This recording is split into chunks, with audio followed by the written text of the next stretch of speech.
All right, so what is up, guys? Welcome back to the Libraries and Weight Rooms podcast. We have a special edition for this week's episode.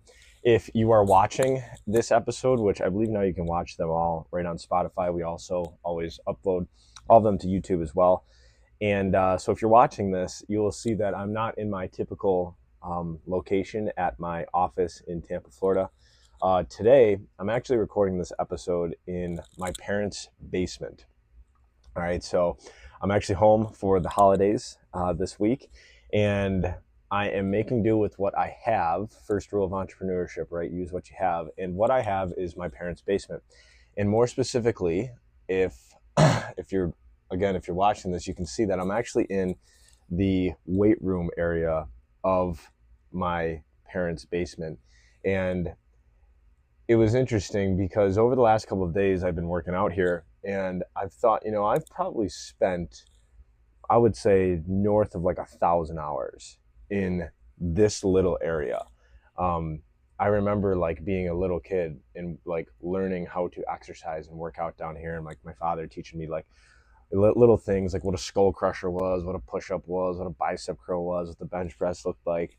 I mean, so many different memories right in this area. So I thought it might be kind of fitting for me to make this episode literally in the exact spot where so much of who I am today has kind of been molded.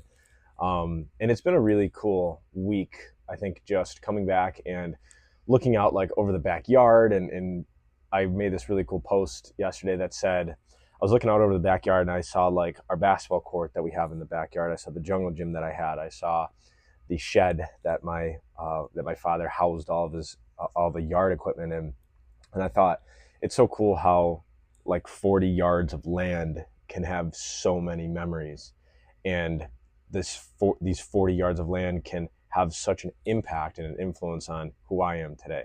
And it's very similar to the exact same thing that this little maybe 20 by 30 space down here has also provided for me.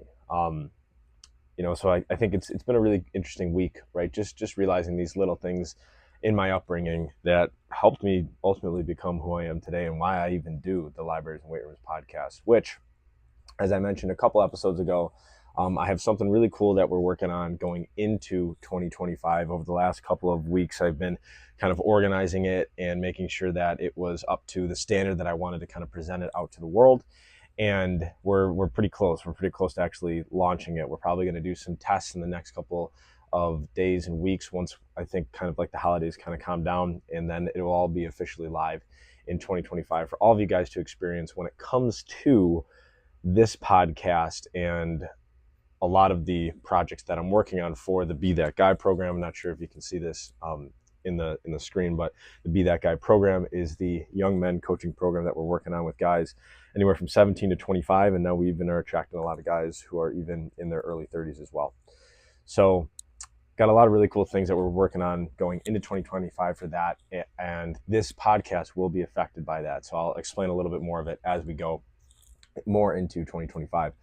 But the one thing that I wanted to talk about today, and it's a quick lesson that I think will be really valuable moving into 2025, is this idea of perfection versus consistency.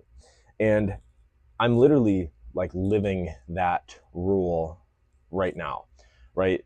This is not perfect by any means, right? I'm literally filming this off of my phone. I have probably a $20 USB microphone, and I have a hot water heater over here that's screaming at me, right? I got drums, I got weights, like I got a fluorescent light above my head. And it's like, this is not the perfect condition, right? Now, if I'm back at home in Tampa, right, I have a nice little podcast setting, especially with the stuff that we're working on in 2025. We have a little bit more professional setting. Yet, maybe it's not always about that, right? Maybe it's not always about doing things in a perfectly 100% okay manner. Maybe it's more just about, what if I can just be consistent with the projects that I'm working on, with the habits that I'm trying to build going into 2025. My business partner and I, we were talking a couple of days ago about social media and how we leverage social media to actually grow our business. And I said, social media can be this really unfortunate influence on us if we put a post out, put a video out, and it doesn't get the results that we want, the likes, the follows, the engagement. And we could then say, oh, I'm bad at coming up with these posts, or I lack creativity, or I don't know what to do on social media to ultimately grow my business through it. And so I said, if we are just kind of getting into this whole posting content, and something that I've been tracking for, probably the last 60 days or so, trying to do it on a daily basis, I said, I don't really focus a ton on these results. I really just focus on the consistency of getting something out each day. I had a mentor of mine once say, ship it. Just literally build it and then ship it, right? You'll learn more about what will work once you actually test it against a live audience and put it out there. Now, I'm not saying, don't just send awful products out there and awful services, right? Get it to a point where you're like, all right, I think I can just test this and kind of get it out there. And so when it comes to this idea of being consistent versus being perfect, I think sometimes we lack action because we try to make everything so perfect. When really, what if it was like what's the minimum thing that I can do that just helps me maintain consistency with that behavior, right? So like an example is, over the past couple of days, I went for a 3-mile run when I had initially got here, and then it started to snow, and then it snowed like 4 or 5 inches, and like all the roads are full of snow now. And I've run in the snow before, and it's a little sketchy, so I didn't really want to do that. So I'm like, all right, I'm going to come back down here, right, and do some of these workouts, and figure out how can I, cause a little bit of stress to my body for 30 minutes, right? What do these look like? And I actually used ChatGPT yesterday. I put that in our discipline channel to help me kind of create a workout, and it was fantastic. It's a nice little hack. If you're ever not sure of what workouts to do, feed into ChatGPT exactly the environment you have, the resources, the tools, anything that you have, and have it actually help you create a workout. So each day I've been doing these very minimal movement workouts. I've been doing push-ups, been doing air squats, been doing renegade rows, been doing bicep curls, all these different things that I just have available to me right now.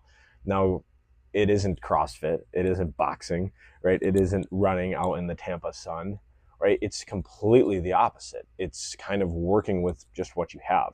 Yet the important thing is that I'm being just consistent with getting a minimum 30 minutes a day of movement in. Right? It's not perfect, but it's just being consistent with it. Because then what happens is when you get back into the environment where you actually have everything that you want in order to, let's say, maintain your exercise routine or maintain your nutrition plans or whatever those things are, those habits that you want to bring into your life, then once you get back into those environments, you're like, well, I've actually maintained consistency with the minimum requirement to still withhold and still keep this habit going.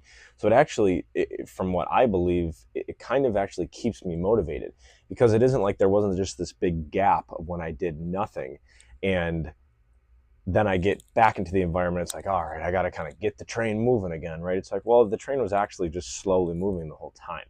Right now we can really pick it up and get back into our typical routines, right? So this is an idea that I sent into our Be That Guy group chat this morning. This idea of trying to avoid perfection and merely just focusing on consistency, because I truly believe that quantity will improve quality, right? If we just do more, get more reps of that thing, eventually our quality is going to improve in that thing, right? So if we try to just focus on the perfection piece, we're probably not going to get a ton of reps in it, right? Because perfect reps might be hard to come by, right? We're going to take some messy action. As a guest, Melissa Capurro, I believe her name was, she taught me this idea called messy action. She was one of the guests that we've had on the show before, and it was awesome, right? It's just taking action in a messy way and just being consistent with that messy action. It starts to get a little cleaner moving forward. So take that idea, use it as you may going into 2025, however it might help. I know we got about 7 more days. We got one week left of 2024. So I hope you guys are ending the year strong, hanging out with some friends and some family over the holidays, thinking about the cool memories that you made with those friends and families, or maybe even the homes or the environments that you guys are in. I know, as I mentioned earlier, right, looking at my backyard and being in my parents' basement, right, like there's a lot of really good memories here. A lot of really important things that influenced who I am today, and it's pretty cool. So I encourage you guys to do that as well. Hope everybody has an awesome holiday season, and we'll talk to you guys next week. We'll see you.